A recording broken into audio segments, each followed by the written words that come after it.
Okay, well, welcome everyone. We're so happy that you could join us today. My name is Laurie Rubin, and I'm joined by the fabulous Frederick Van Johnson. Frederick, say hi to everybody.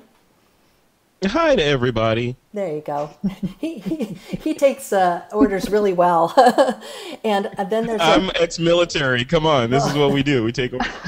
great. And then we've got the fabulous Miss Karen Hutton. Say hi. Hello, Hello, everyone. hello. Okay, well, our Hello.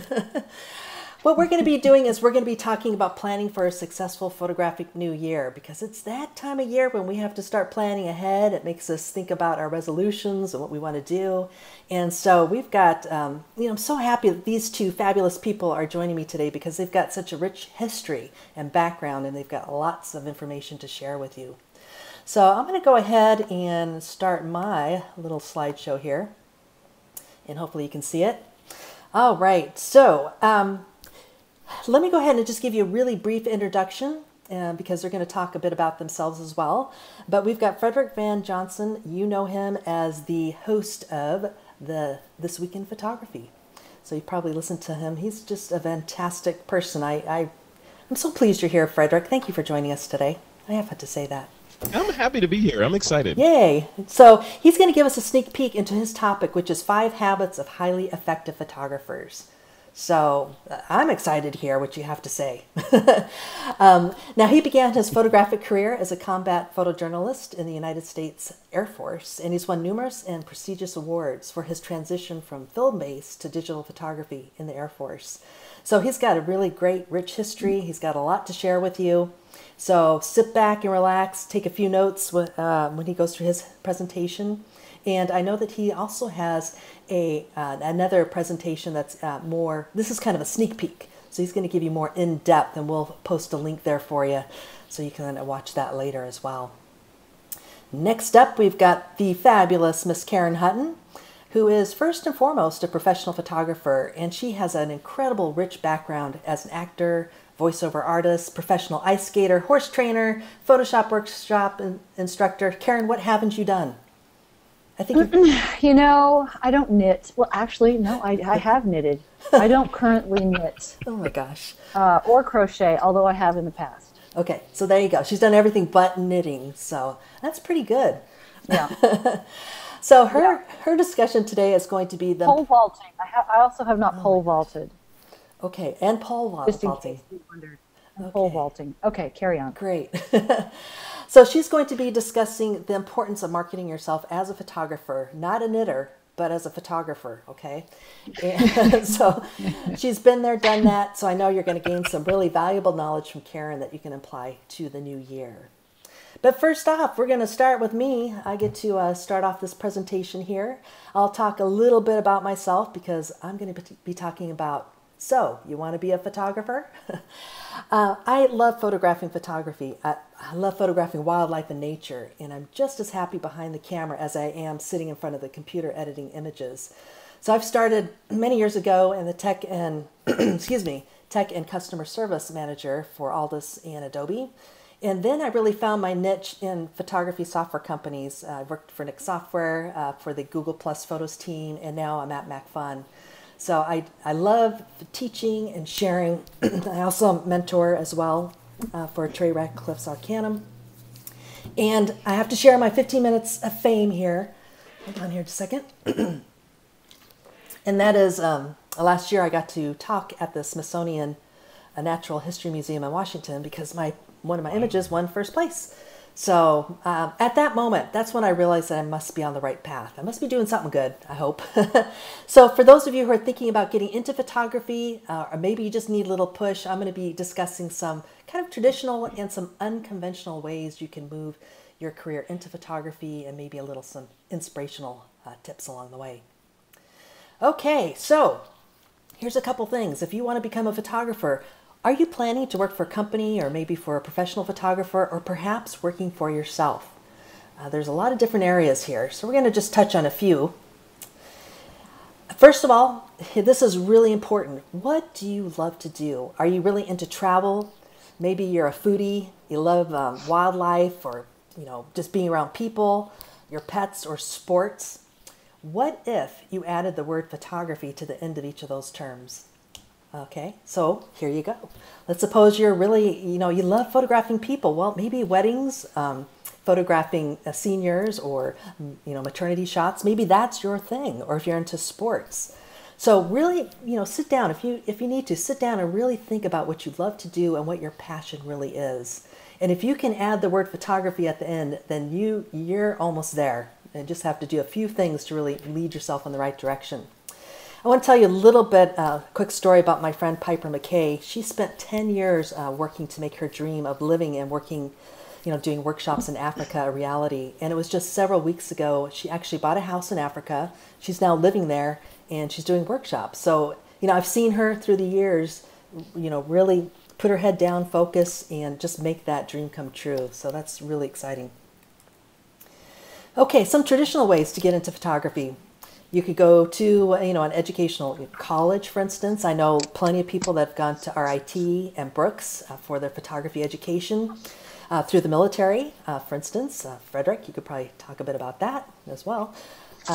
And you can also, through self-teaching, going, through books, there's plenty of online training and workshops. So just get yourself really immersed in some of these, free training and also paid training that's available for you.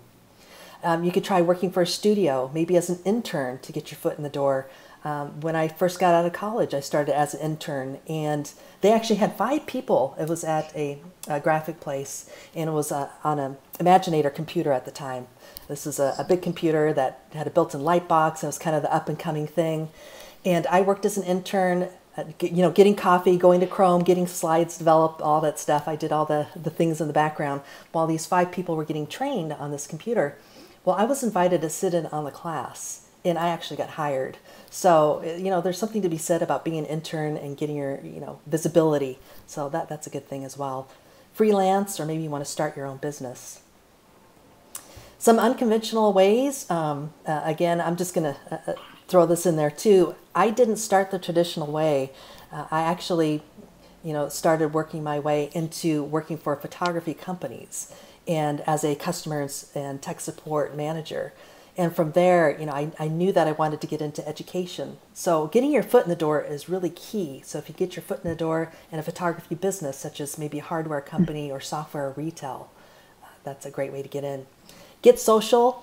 Maybe you could write some blog posts and contact companies or photography companies and say, hey, I can write a blog post about black and white photography. I see that you create software on black and white, and try to get in that way.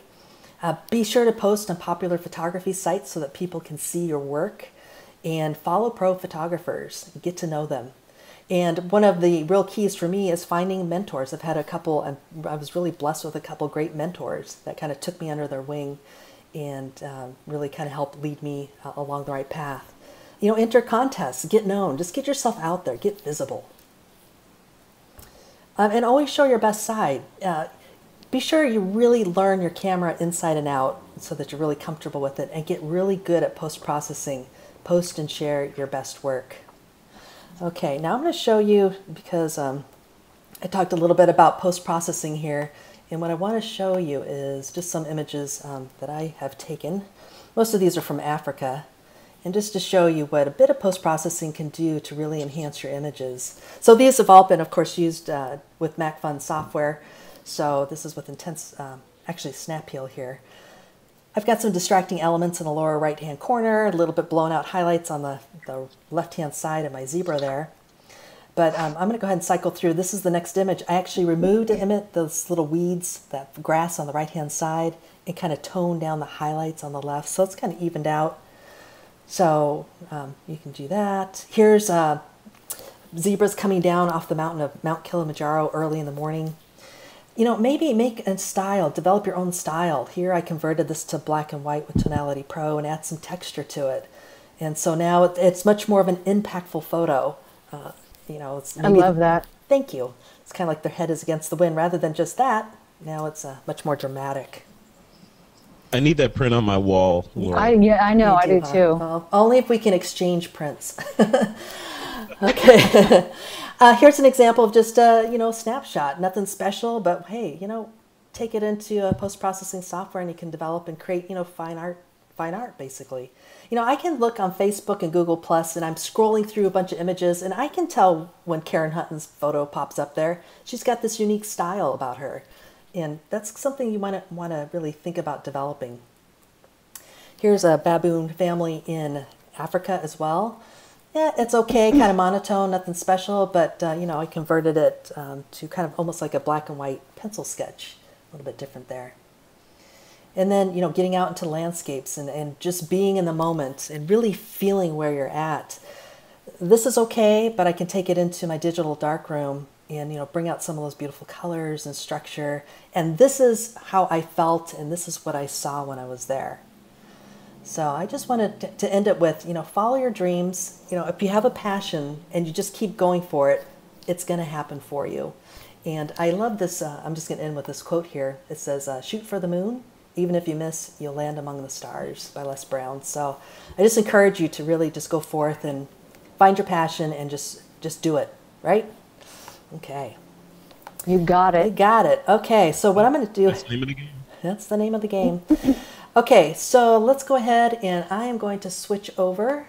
And Frederick, I'm going to make you the presenter. So let's go ahead and switch on over here. Okay. All right. And All right. Show my screen. And here we go. Let me know when you can see my opening slide there. we can see it. All right. All right. Well, thanks, Laurie. So, awesome intro to this webinar, Laurie. I'm a little intimidated now. I think I just don't want to go through my slides now. Oh, come on. God. Jeez. It's like, you know, come on. You know, I Don't can't be make the us second act after beg. that. You Don't know. make us beg. I know. All right, if you must beg. Okay. All right. Well, hey everyone, thank you for attending this webinar. I see legions of people in the room here, so it's really encouraging to see that so many of you are excited about learning, and you know, more about photography and business of photography and all the stuff. So it's really encouraging to me as a person that kind of sits where I sit to see that happening. So.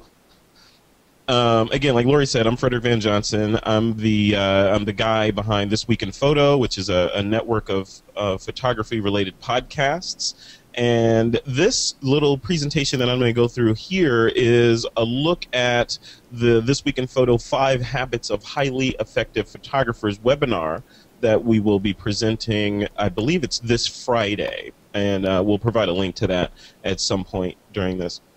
But in this session, I'm going to be reviewing some of the behaviors that I've seen that are common amongst most of the successful photographers that I've seen over the past several years. And these habits are my observations after interviewing literally hundreds of photographers over the past couple of years and hosting almost 400 weekly episodes of our podcast, This Week in Photo.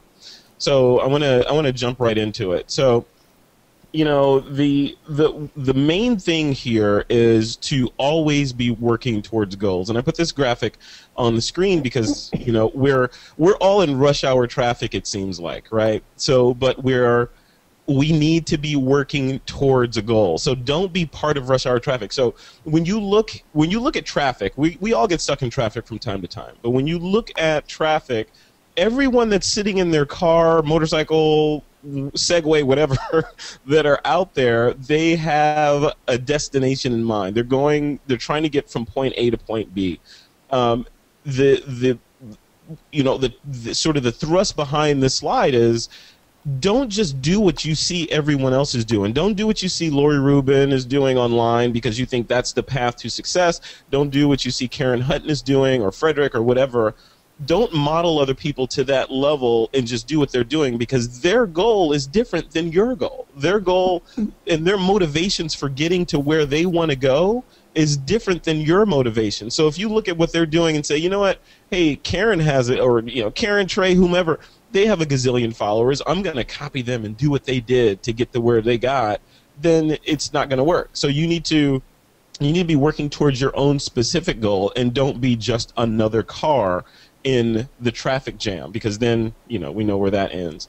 So, you know, but then the other side of that is to kind of get moving in the vector or in the direction of where you want to go, again, be working towards a goal, but kind of look at the people that you admire and don't do exactly what they're doing, but kind of synthesize what they're doing against what you're doing and move that in the direction. In other words, for example, like Leo Laporte, who runs This Week in Tech, who's a friend of mine, and I am one of his biggest fans, So I'm looking at what they're doing and like, oh, man, one day I want to be like that. So I do, a lot of what I'm looking at are like, how does Leo do this? And what's his methodology for doing that? And, when I talk to him, I say, what mistakes have you made? Those sorts of things. So I'm learning from my mentors and then synthesizing that education into my own personal vector so I can get closer to my own personal goals. So then the next thing here that I want to talk about is really critical. And, I battled on whether to put this in the deck or not, but it's about storage. The geeks in the audience know that what they're looking at here is a disk platter inside of a broken down hard disk drive, which means that number 4 is have a solid backup strategy. This is one of the tenets that I see amongst, if not, I want to say all of the professional photographers that I've spoken to. Without fail, they have a rock-solid backup strategy for their images. They know, in most cases they have doubles. In many cases they have triplicate of their images online. And when I say triplicate, I mean they have, like in the case of me, I have connected to my Mac that I'm presenting on right now, I have a hard drive that is my working drive. It's a Thunderbolt drive that it has all the stuff that I'm working on currently. And then I also have on the other side of the room a couple of other hard drives that contain backups of everything, stuff that I don't need to get access to all the time, but I want it to be safe. And then I have a third level, which is in the cloud. So, we're in California and experiencing heavy rains right now. What happens if a big wave comes by and takes my house away? I'm still safe because my stuff is way up on high in the cloud. So as a photographer and as a creator of digital media, you have to be cognizant of that piece of the puzzle, because you're out there with these cameras that shoot 4K and 32 gigabyte images and all this stuff, and you're creating more and more and more data and putting it in, what amounts to a wicker basket, and if you aren't cognizant of the fact that wicker basket will fail, then when it does fail, you're out of luck, especially as a digital image creator or a content creator. That is your main asset, are those images, notwithstanding the family stuff, the baby's first step videos, all that stuff. If you don't back this stuff up, the day will come that you will be in tears. So have a solid backup strategy. So this next one here that I want to talk about is, I put a horizon picture up here. On one of our shows is called All About the Gear, and we talk about the syndrome of gas. It's not what you think, Karen. It is the gear. Sure. Nice, Frederick. We were going along fine until you did that. Okay, kids. I had to slip that in there. I got to get the zingers in there. But Nice. gas is gear acquisition syndrome. So that's we're chasing the horizon. We're looking for that next piece of gear. And what I've seen in a lot of the people that I talk to, that are non-professionals, and even some professionals, they are looking at that next piece of gear and saying, you know what, if I just had that new Nikon, that new Panasonic, that new Fuji, that new Sony camera, I would be able to be a good photographer, not in totally discounting the stuff that they have. So they're always looking at the horizon, and the issue with chasing the horizon is the horizon, you will never catch it because it's a horizon, it's an horizon. And companies like Sony and Panasonic and Olympus and all those guys are out there, and they're in the business of separating you from your money and creating the next version of the camera that you absolutely must have. But the dirty little secret is you don't need to have that next best camera. It's all about creating awesome art and putting it out there. Like when you look at photos, like if you look at some of Karen's photos or Laurie's photos, you don't look at those photos and you're like, well, most people don't look at them and say, I wonder what they did. What was the camera they shot that with? if you're a photographer, you may look at it, but the rest of the world looks at this great art and they say, wow, look at this amazing shot. Look at that. That's crazy. I could never do that. That's amazing. That's art, right? Totally forgetting about the stuff that went into making that art, the post-processing, the hardware, the software, all that stuff. So don't fall into the trap of chasing the horizon, because you'll never catch the horizon if you're constantly chasing it. So that's number 3. So number 2, we're getting to the end here. It's like a David Letterman list, right? So number 2 is always be learning. This is a common trait that I've seen amongst all photographers, professional photographers, advanced amateurs, and even amateur photographers.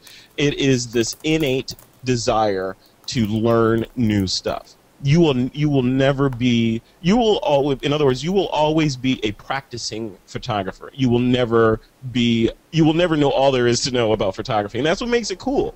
So you have to always be learning, and don't be scared of it. So learn your gear inside and out. Head over to sites like lynda.com, Creative Live, Kelby Training, even Adobe TV. If you haven't gone there yet, go to Adobe TV. They've got tons of resources there for you to learn from.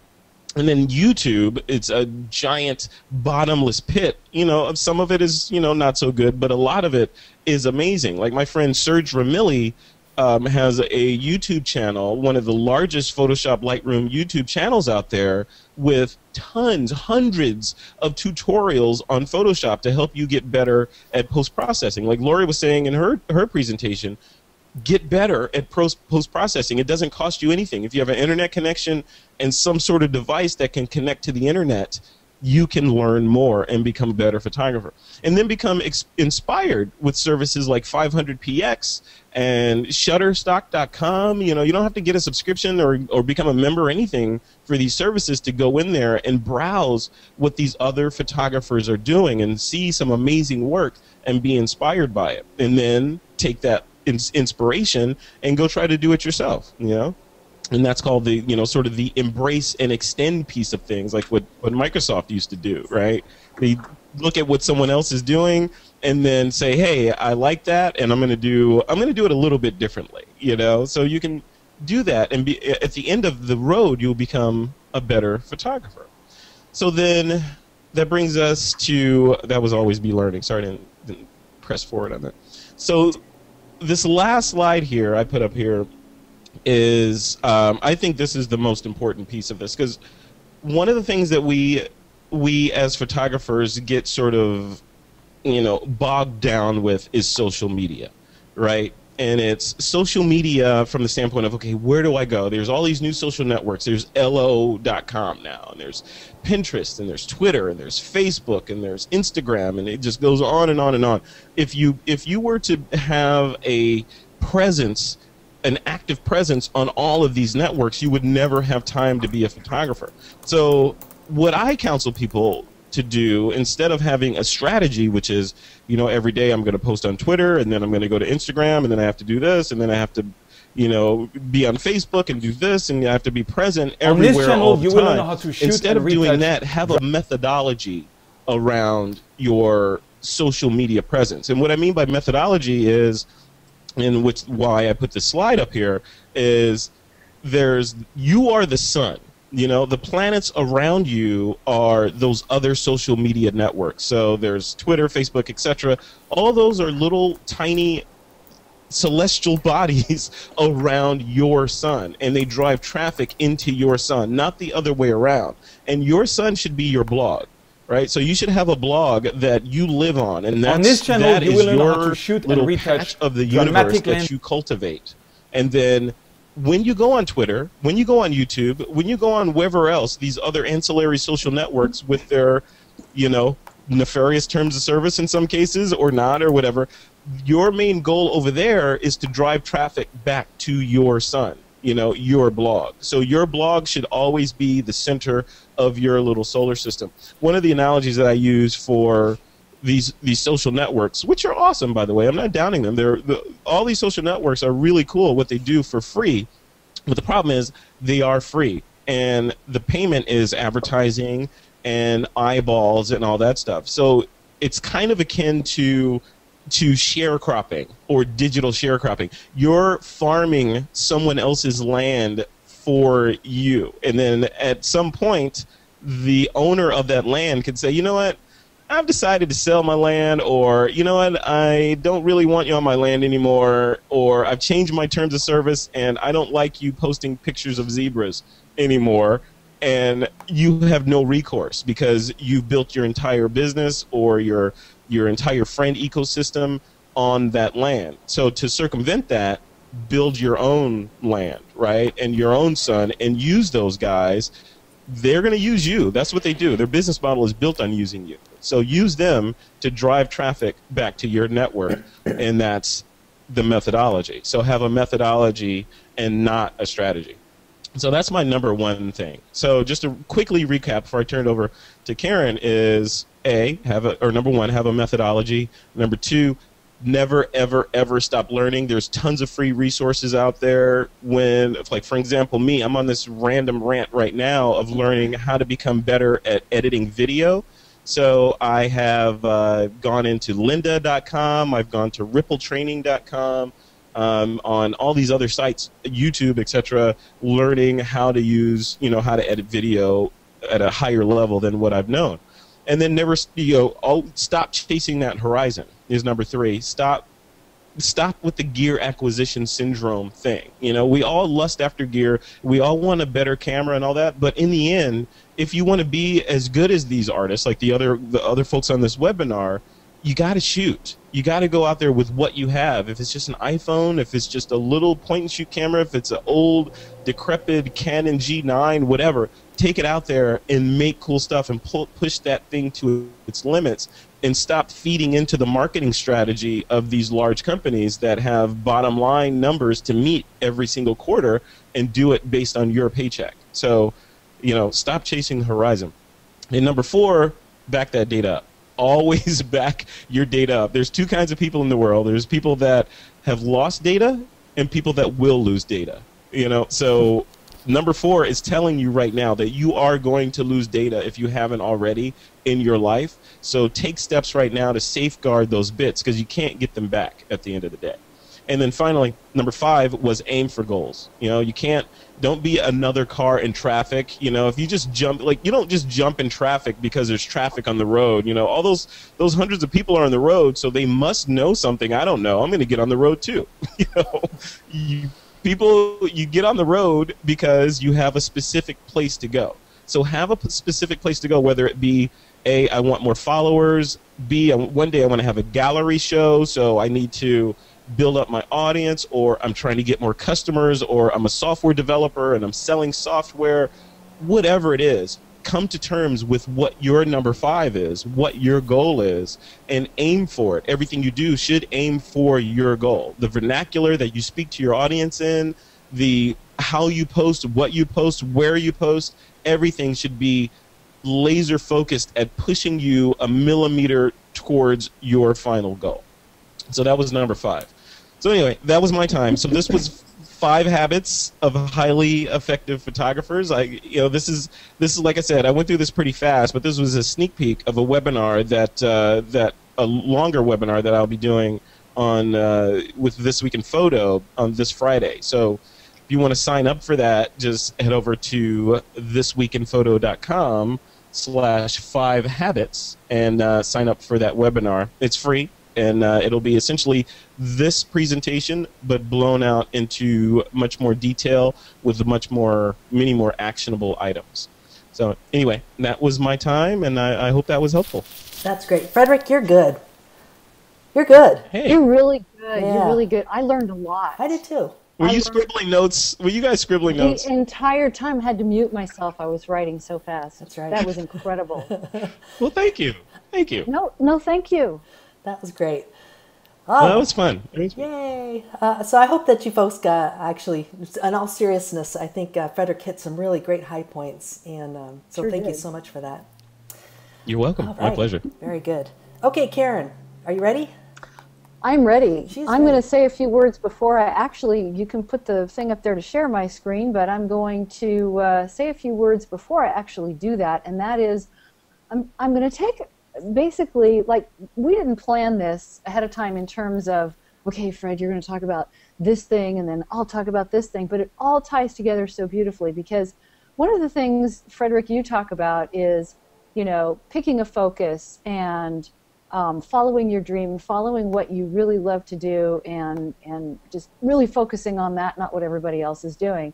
So what I'm going to talk about is that, but the, like, website expression of it, and how different people that I've just sort of pulled out are doing that, and kind of what that looks like, because sometimes it helps to have some idea about, okay, that's a great idea, but what does that look like in terms of a website? How do I focus if I want to do tutorials? What does that look like? If I want to be a fine artist, what does that look like?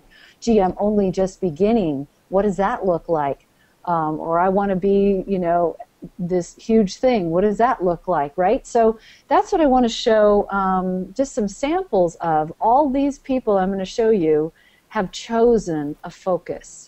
And some of the best, one of the best pieces of advice I've heard many times in my life, but most recently from Curtis Simmons, who's a good friend of mine and the COO of Stuck in Customs. He said, focus and be awesome.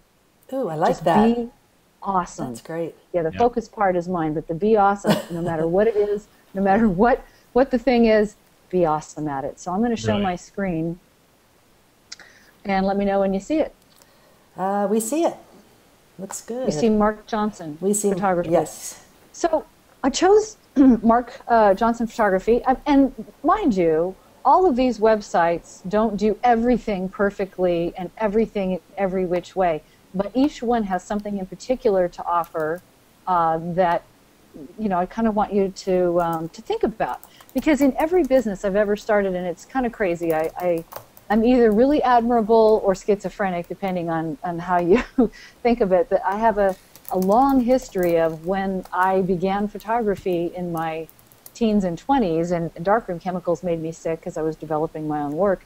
I sort of had to do a big, you know, shift of gears in my life and go, well, if my #1 dream of photography has just gotten thrown under the bus because I wasn't going to let other people develop my work, what would I like to do? I never stopped taking pictures, but I went on then with some of my other dreams that I wanted to also do, which was, you know, figure skating professionally, being a horse trainer, you know, riding, teaching riding, being an actor, being, you know, all these things.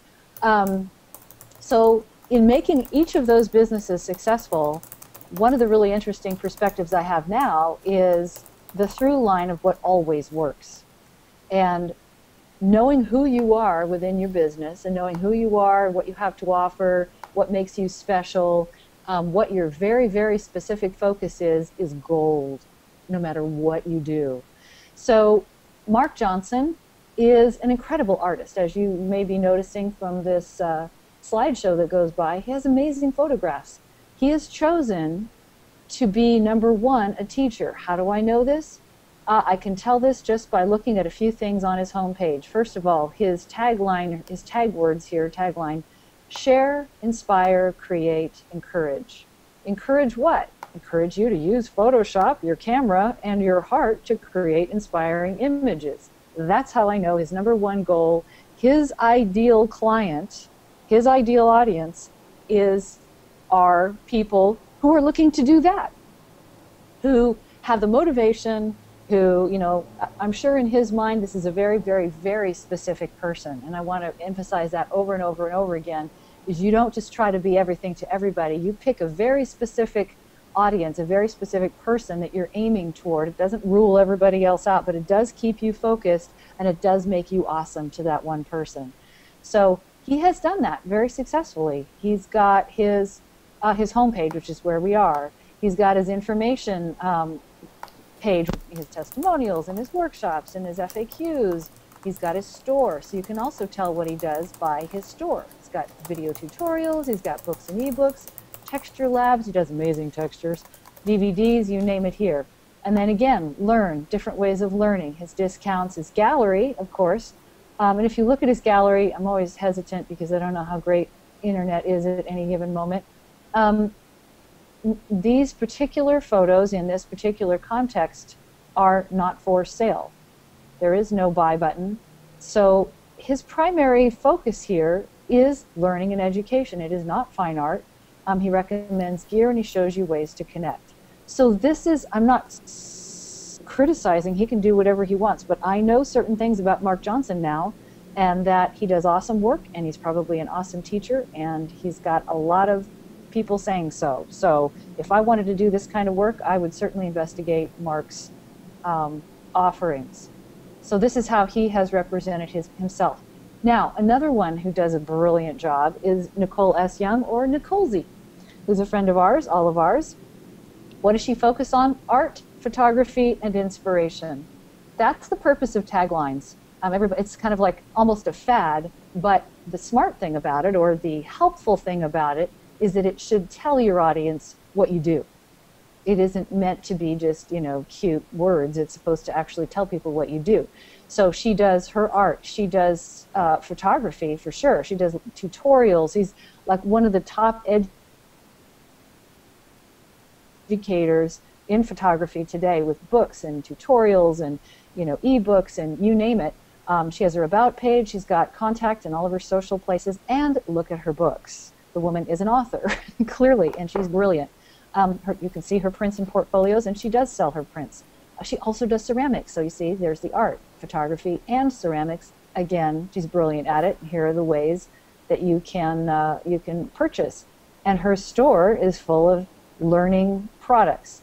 So very clean, her style. Nicole is a very clear, clean, straightforward, awesome person, and so is her website. It completely reflects who she is, what she loves. She's also an incredible food photographer, landscape photographer, and you can learn a ton from her, and it's all right here. So super simple to get around and to determine what you want, but Nicole is loves to share, loves to create art, and share how she does it. That's like what she's absolutely the boss at. So that's another little example. Any questions that I need to answer at this point from anyone? Not yet, but I have a question. Does she knit? You know what? She does. Oh, okay. The woman, I swear to God, she doesn't have that on her website, but she does knit, and she does beautiful work. Yeah, so hey, Nicole is so organized and awesome, partly because of the fact that she's ex-military. Just want to say that. I know. She is, actually. She is ex-military and incredibly focused and awesome, so she covers those two bases as well. Here's another man who's focused and awesome, Art Wolf, who is a fine art photographer. Now he also, teaches. So he does workshops and writes books and things like that. Explore, create, inspire were the words and the concepts that he felt most describe himself now. That's the thing, is it's not a static thing. This whole who you are and how you represent yourself evolves as you do. It evolves as the times do. He's got, under his about it isn't just who he is. The man has been doing photography for 50 years and successfully. So he has he's deep, The Human Canvas is his newest project. Travels to the Edge is a television show that he does. He does philanthropy around the world, and this is a new website. But first and foremost is his showcase of his work. And in the showcase are, there's a lot of images behind each of these, in the edge of the earth, corner of the sky, the decisive moments, all amazing photographs. He has a stock portfolio, stock images that he sells on his website, events, and instructors, workshops, seminars. He does those things. He has a blog, and he has a store, and in his store you'll see books, cards and calendars, DVDs, events, limited edition prints, open edition prints. When you see those, you know someone is in fact focusing on fine art.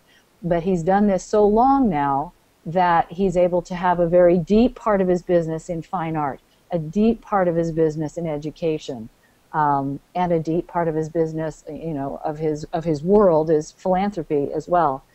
But that's what happens when you've been doing it for 50 years. But he didn't start doing all those things. He started with what he loved the most, which was his travel and photography and showing the world as he saw it.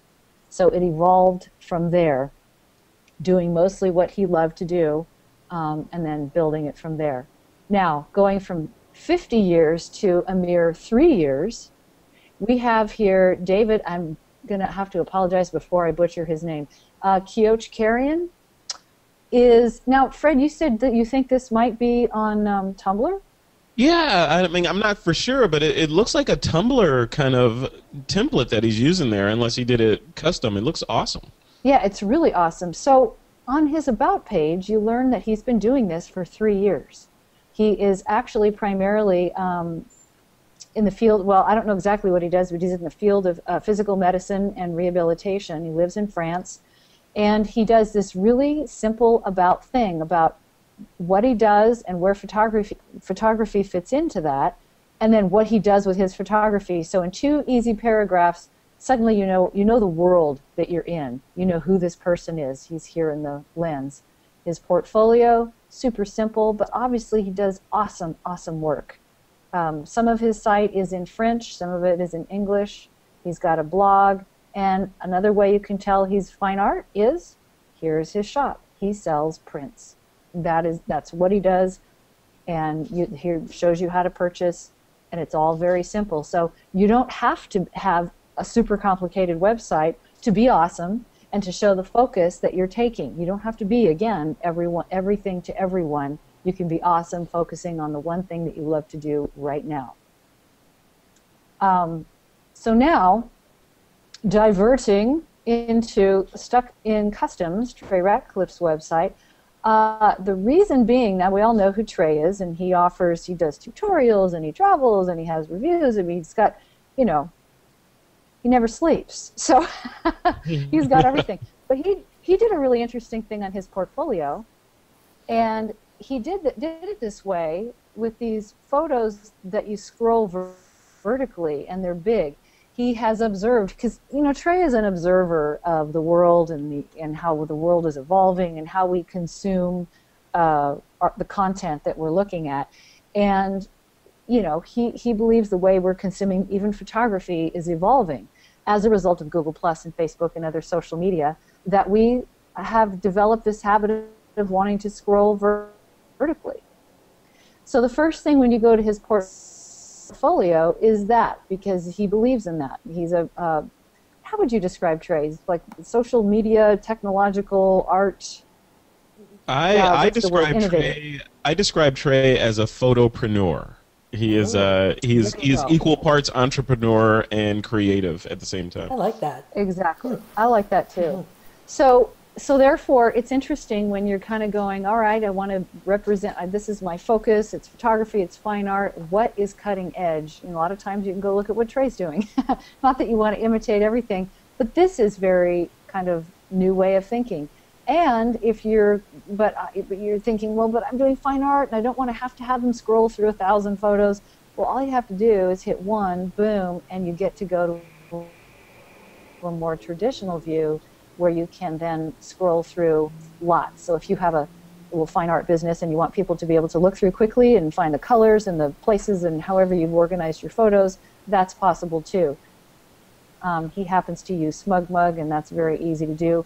And that's how he's chosen to represent his photos. So just kind of an interesting thing on the side. Timothy Jane Graham is a portrait photographer in New York. Now, her ideal client, because I'm going back to choosing your focus, choosing your audience and who your ideal client are people like, clearly from her tagline, pretty pictures, killer branding, dead sexy. She's obviously hip. She knows about branding. She knows about talking to people, the value of words, of getting your attention quickly. And you can see the types of people that she photographs. That's pretty much her ideal client, are all of these people. She has a branding video. If you go to timothy.com with an I there, you can watch her branding video and see what she's all about. She is, yes, a photographer, but she also does personal branding because of her background, which she explains in the video. She's got the sign up for her newsletter front and center, which is where you have to have it if you're going to build your newsletter and build your own world. Like Fred said, you've got to have a way for people to jump on board and go, yeah, that's a world I want to be part of. Her portfolio is here. Her about page is here. Her proof. Let's see how my internet's. Oh, that was quick. is her before and after. So her branding as well as her photography is represented here. And so again, it's a really clean, hip, New York feel website, which represents perfectly who she is. So going then to the elements. So with all the things I've ever done in my life, one of the things I really believe in is cross-training. When I was an athlete for many, many years, we learned, irrevocably, it's true, that you cannot just train in the sport you're in, or you'll actually get weaker. You actually have to train outside of your chosen field to become overall strong. You can't just train the same muscles over and over and over again the same way. You need the support of all the body parts around those. So that has seemed to be true in everything I've ever done. And one of the things that I have determined that I honestly believe is words are so important, how you use them. So whether you study other copywriters or find an amazing one like Laura Belgray to follow, to watch her blog, to get a feeling for how she does, she calls her website Talking Shrimp. Laura Belgray, copywriting, jumbo style. Copy that. I love copy this. that's so hot you need to blow on it. You just scroll through. Copy so brilliant you can use it as a lamp. Copy that grabs them by the coconuts. Right? And then she gives away this wonderful that laughs in the face of danger. It sounds so like Karen. It's just so you, Karen. You guys must be twins. I love her. I absolutely. Karen, are you sure Laura is not an alter ego of you? I mean, come on. No, she's not. But when I saw her work, I was like, oh my God, I love this woman. So she did, in fact, help me. I am literally. It's taken me a while to decide how to rebrand myself in my photography world, but I have finally figured that out, and I am literally in the process of finishing up a website that will launch in the near future. And I did actually work with Laura on it because it was so important to get it just right, the way that I have it in my mind. She gives away the 5 secrets to non-sucky copy. So if you want your copy not to suck, I would start here. Most photographers are very serious, about what they do. On Laura's website, if you want to check out more, look at the entrepreneurs side of it, unless you happen to be a TV network or a production company, because she does write for television, and you can look through her whole site. So she did a free webinar the other day. This is Laura. If you go onto YouTube and look at the Skill Crush team, and you're looking for how to write a site that sells and compels. And I'll actually put this, Laurie, in our chat, and you can share it with everyone. If you want to see this video, it's a little over an hour, and it's chock full, as they say, of tips about writing for your website. And this is outside of photography, but it's well inside of good communication, of grabbing your audience, of writing in such a way that people go, who is this person? I must be near them. And really choosing your ideal customer as your first and foremost focus. As my final outside of photography cross-training offering, I want you to know about Marie Forleo. Oh, this is gold. This is gold. Yeah. Gold, gold, gold, gold. One of the things I've learned in life is I've always educated myself in an unconventional manner because I have found that traditional, conventional just doesn't work for me. So in every field I've ever done, from acting to voice to everything that I've done, what I did was I sought out the most successful, most awesome, I thought about what I wanted more than anything, and I sought out the most awesome person that already knew how to do that, and then I mentored under them. I studied under them. So when I was seeking an edge, my next step in business, given all my business experiences, I was definitely looking into photography and how people are doing it, but I really wanted to bring it. So I stepped out of photography and went, who really brings it in a business sense? Marie Forleo, after 6 months or a year of looking at and reading and studying and auditioning and doing webinars with people, I just kept coming back to Marie. She's got 2 locations. One is marieforleo.com, and then her YouTube channel, which is Marie TV, marietv.com. You will get the best free education about business that you ever didn't pay for. It's incredible. So what is Marie about? Get anything you want. If it doesn't take talent or luck, it doesn't take talent or luck to succeed. You just need to decide, and I'll show you how. That's what a tagline should do, is tell you what this person does. Marie is, I don't know, I hate to throw out figures, but she's an 8-figure person doing what she does. She's friends with Richard Branson and Tony Robbins and Oprah Winfrey and all these people because she's so awesome and so focused. Wait, Karen, eight figures, is that in dollars or pesos? Frederick? I'm just saying. I'd like to. Details, man, it matters. Yeah, that would be dollars. Okay, good. That would be dollars, yeah. Okay. And that's just kind of a weird qualification, but I look at all those things. Who's really, really successful? There's a lot of people out there that can't make it at what they do, so they teach you how to do it. And she knows how to do what she does and teach you how to do it too, and I cannot recommend enough that you check her out. I have. And like I say, yeah, Marie TV on YouTube is gold. Nice. And Frederick knows about Marie as well. Oh, yeah. Yeah. Cool. Definitely in my YouTube subscription list. Yeah. So in terms of business, in terms of before you even start to do any of the stuff that we've talked about tonight, you know, go back to basics. Think about who you are. Think about who your ideal client is. Who needs what you do? Who can't live without it? Who are you serving, best serving? Rather than think of what everybody else is doing and how so-and-so is more successful, you need to think about who is waiting for you. And that'll be the beginning of gold, your own personal gold in your world.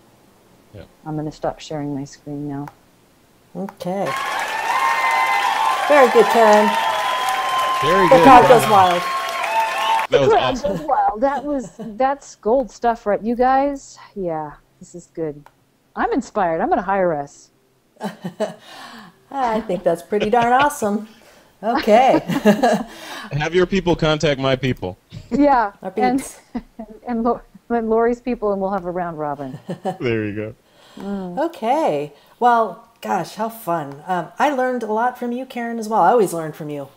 I kind of hang around you, and then I learn to knit and do all kinds of things, you know. So, you know, no, that's great.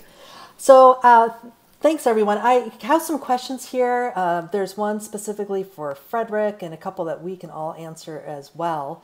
So, so I'm going to go ahead and start. I'm looking at the questions and I'm laughing. I'm sorry. I tend to do that. Are they asking what he's wearing? No, but I'm sure that will You come have up. to ask. A black T-shirt and jeans is what I always wear. Well, you know, it could be hot pants. I don't know. I know that it's It's black. not whatever Saturday, it is. Karen. Come on. Oh, that's right. I'm sorry. I forgot myself. I forgot what day we were on here. Yeah. Okay. It's not hot pants Saturday.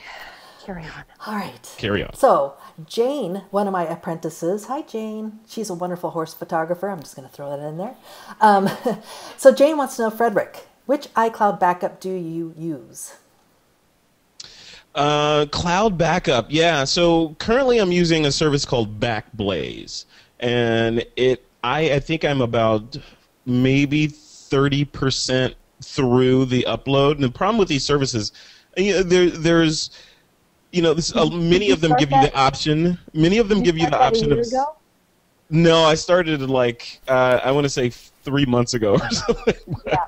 But many of them give you the option of sending a drive in and all that. But I haven't done that. I've just been going the route of I've set it to upload when I'm either away or sleeping or whatever. And the Achilles heel is it takes forever. And the problem with us, with we photographers or content creators, is I'm generating lots of data every single day, and so it's like I'm on a treadmill that's going about as fast as I can run on it, maybe a little bit faster. So, that's I need to somehow figure that out. It's the last link in my chain of backup is getting that piece solved. So Backblaze is the answer to the question. I tried Backblaze, and it took so long that it just seemed hopeless to me. So I think the next time I think of doing that, I'm going to actually send disks in, because when you get up to like 20 terabytes or more, Yeah, it's going to take the rest of your life. Yeah, I know, and that's where I am. I'm at the point of where, okay, I need to use FedEx to get this data to those guys instead of the internet. Yeah. And then updating it isn't so bad. Right. It's Right. Yeah, it's that first ingest of your data, which is the hard part, and that's the part that I'm sure lots of people just bounce off at, because you're like, what? Because you get the dialogue when you set it up, and it says, "Oh, we've calculated your data, and based on your available bandwidth, it will take you 4.5 years to get your data." To get your data uploaded. So you're like, okay, well, in that case, I'll just take my chances, which is a bad route to go, because like I said in my little section there, you will lose that data eventually. So, you have to figure it out. I mean, Karen, I think you're right. I mean, I think if you have a lot of data, the best route is to just ship it and send it over to those guys and let them add it to your account. Yep, and then update from there, because that doesn't take so long. Right, incremental updates, yeah. Cool. Mm-hmm. Okay, Karen, I'm going to throw this question your way. David's asking, are we at a time when the only way to make money in photography is to teach, do workshops, do a podcast? And the reason I'm throwing it Karen's way is that she just sold a print. So do you want to talk a little bit about that?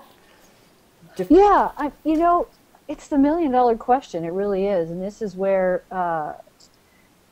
sometimes you really have to dig in and decide what you want.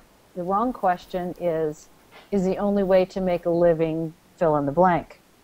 Because what do you want? It's like, manifesting 101 as far as I'm concerned.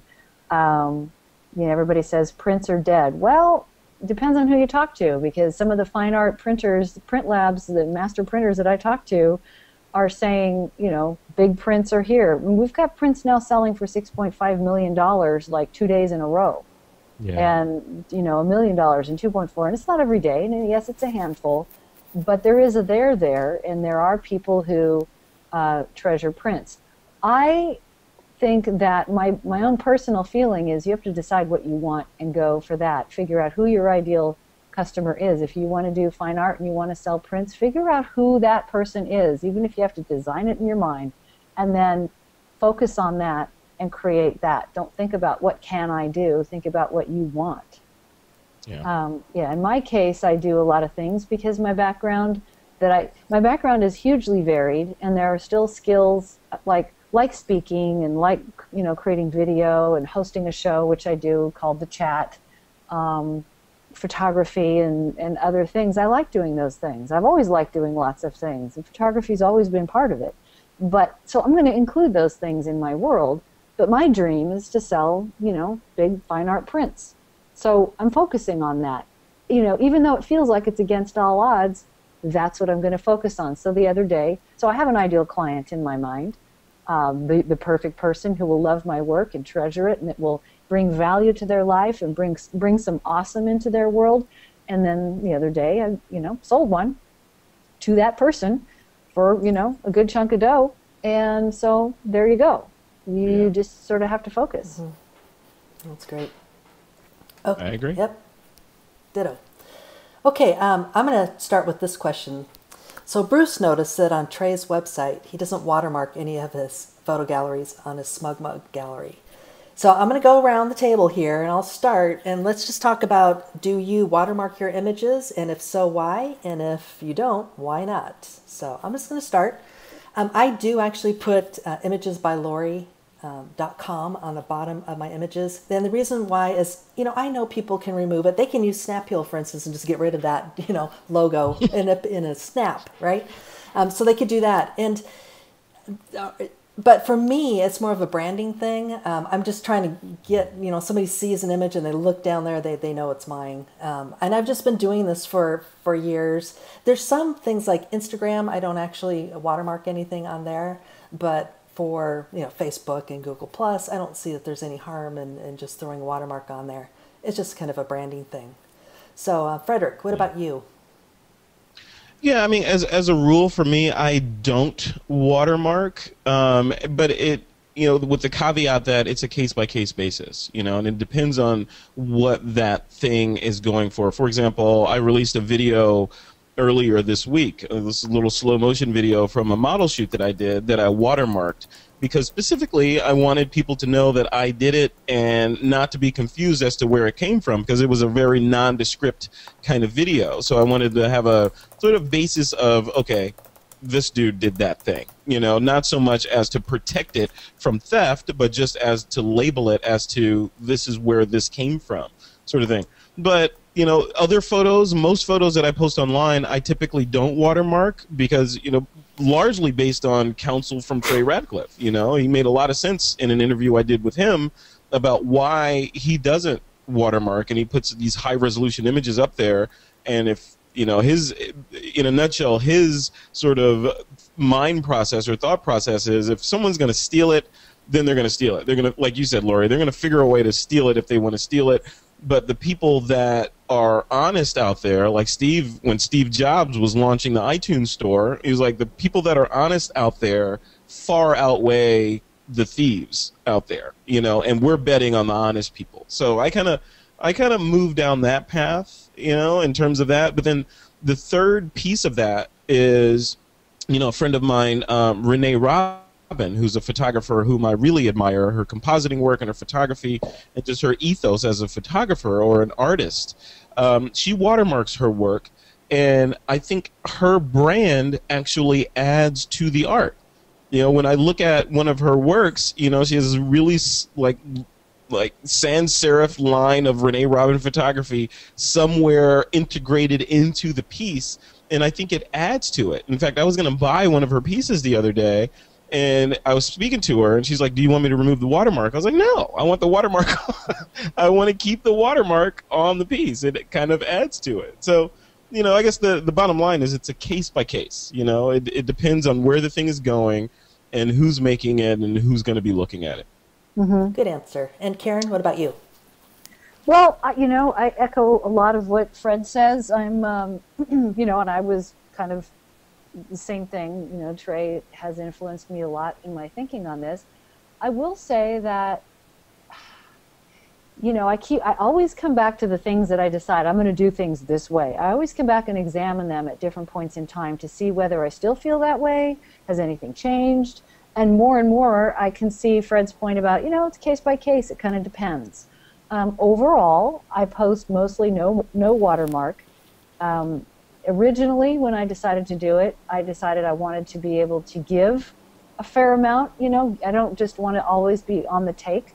I want to be able to offer some beautiful art out there and for people to enjoy it. And I do believe people are mostly honest. And then, you know, I don't do full resolution images. The ones that I post are all 72 ppi and anywhere from like 1,000 pixels across to 1,500, depending on what I'm doing. And then you can't download the full res ones off my photography website. So I guess it's giving conditionally. Yeah. I'm not quite as free with it as Trey is, but that's my comfort threshold, and I think you have to decide what your comfort threshold is. And I think you can make yourself kind of crazy, worrying about, you know, people. You know, Eric Chang had a photograph of an underwater. It was a turtle. The sea turtle, yeah. The sea turtle went viral. That thing got seen by millions and millions of people, but they had taken his watermark off. Yeah.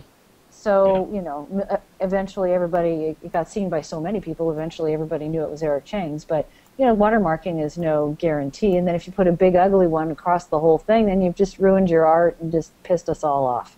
Yeah, so, look, you could get into the business of being the litigious person that is just looking for people that are infringing on your copyright, and that could be a full-time business, and you would never shoot again because you're trying to hunt down all these evildoers that are infringing on your awesome work. Right, you know? And plus you get so aggravated, and that's not healthy. Yeah, then it's just a big downer. It's a big negative that takes away from what you wanted to be a photographer for in the first place. Like, yeah, so Scott Bourne, if you guys remember Scott Bourne, he sort of checked out of the photography industry for a bit, but he was famous for being very litigious when it came to people using his images. In fact, he went on record as saying, I have a bank of lawyers that are waiting for me to tell them that somebody has stolen my image, and he went on to say that that was a significant revenue stream for him at the end of the year when he tallied it all up, the money that he got from these people that unwittingly sort of stole his work, kind of like the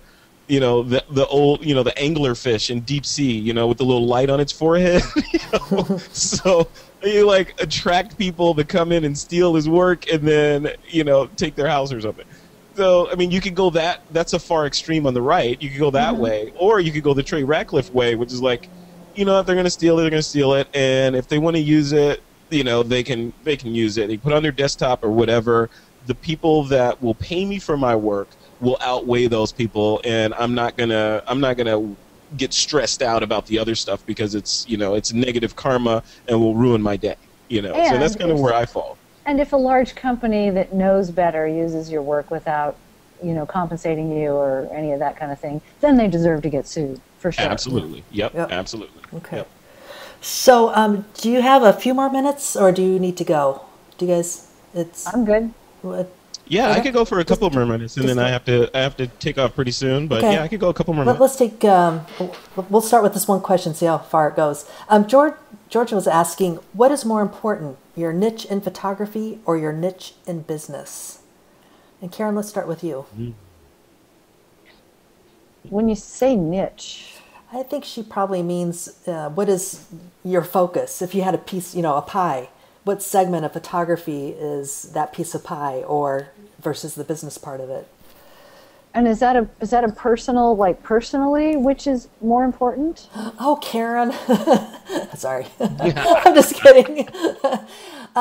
Georgia. Karen, you and your qualifiers. She is. It's a good question. God is in the details. Yeah. That is a really good question. Well, I mean, okay, so I don't know if I'm completely understanding the exact tone of it, but photography is first. What I love to do is first. If I don't have a business, the priority is always what it is I want to do.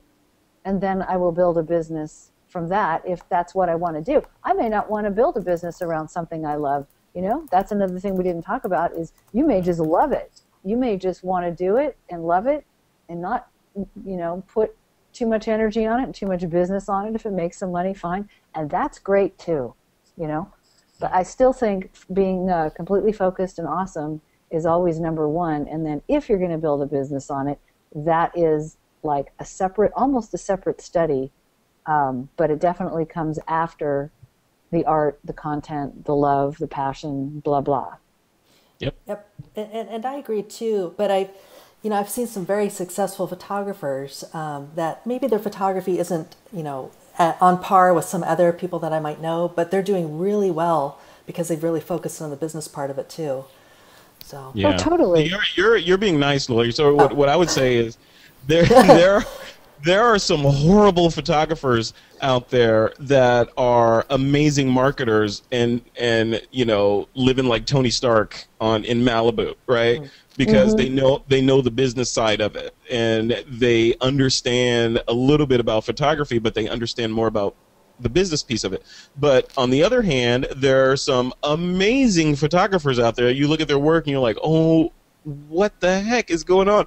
And they're poor. They have no money. They're living check to check because they don't understand the business side of it. So to answer the question, I would say, from my opinion, it depends on what your goal is. So if you're an amateur photographer and you're not trying to make a living at photography and you're doing it as an amateur, which by definition means for the love of something, then it's all about the work. It's all about the art. It's, focus straight on that. But if you're trying to feed your kids and your kids are, you're feeding your kids, ketchup packets that you stole from McDonald's and trying to subsist on your photography income because you don't understand the marketing piece of it, then you need to focus more on the business piece of it and make it a real business. So, there's no one right answer for that, but it's, the fine point of it is you could, like I said, you could be a sucky photographer and make buckets of money if you understand a little bit of marketing,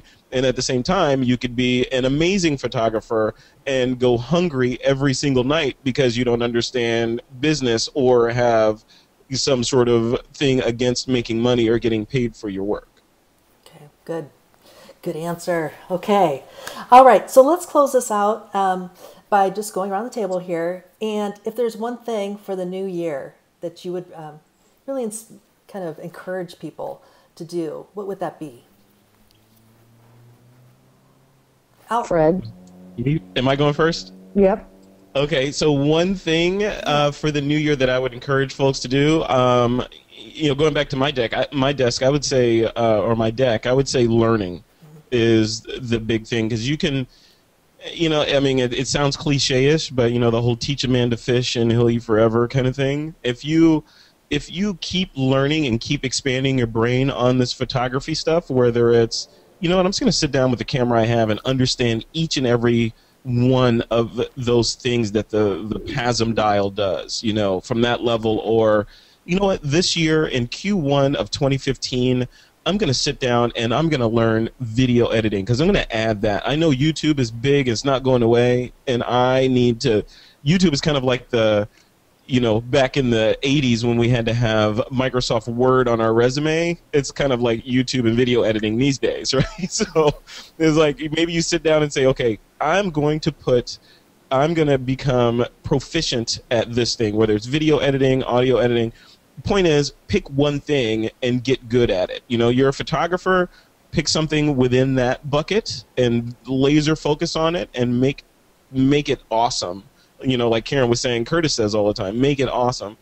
Or pick something outside of your genre, outside of your comfort zone, like video or audio or painting or something else in some other creative niche, and start doing that just to expand your horizons. But keep learning new stuff, and never get stayed or stale in what you're doing and like, oh yeah, I'm so bummed out about photography, it's lame, I'm tired of it. Keep doing stuff, keep doing new stuff, and stay excited. That's great. Well, just thanks for walking all over everything I was going to say. You shouldn't have shared your notes with me, Karen. Cheater. I was just going to say in a similar vein, really pretty much focus, keep moving, do something every single day towards your dream. And just to echo what Frederick's saying, whether you're learning video or photography, or you decide to immerse yourself in business and, learn about business, do it every single day and be awesome at it every single day, to the best of your ability. Awesome varies from day to day. Some days it's not as awesome as others, but you're doing your best. Just give it your all. Yeah, oh, that's great. Yep. And I'm going to end it with, I've noticed a thread happening between the three of us. And we are passionate about what we do. We love it. And it doesn't feel like work. If you love something and you'll just do it and keep focusing and going down that path that you're supposed to be on. So if you're not feeling that excitement and joy when you're out there taking photos to editing in the digital darkroom, you need to change something and figure out what is it that you really love to do and just do it, So right. With that, I'm going to end on a note that Joe just wrote here. He says, I have a name for your group here. Let's call this group the Phenoms, because you are. So, that's so nice, Joe. You're awesome. Wow. I'll take it. See, he just accomplished the be awesome part. Oh, there you go. Fantastic. Yay. Well, thanks everyone for joining us today. Special thanks to Frederick and Karen. You two are awesome. You epitomize the word awesome. So let's make it a great year, and everybody, let's go forward and just let's all be awesome for next year. Okay? We'll see you later. Okay, thanks so much. Thanks, Laurie. All right, bye-bye, everyone. Yep. Bye. Bye, guys. Bye. See you guys.